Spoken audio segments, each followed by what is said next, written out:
श्रीलक्ष्मी श्रीमहालक्ष्मी क्षीरसागर कन्यका उत्तिष्ठ हरिसम्प्रीते भक्तानां भाग्यदायिनी उत्तिष्ठोत्तिष्ठ श्रीलक्ष्मी विष्णुवक्षस्थलालये उत्तिष्ठ करुणापूर्णे लोकानां शुभदायिनी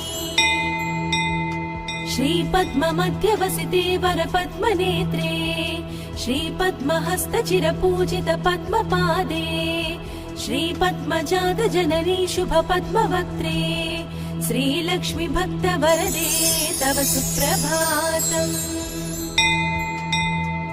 जाम्बोनदाभ समकान्ति विराजमाने तेजोस्वरूपिणि सुवर्ण विभूषणाङ्गी सौवर्ण वस्त्र परिवेष्टित दिव्य देहे श्रीलक्ष्मी भक्तवरदे तव सुप्रभातम्।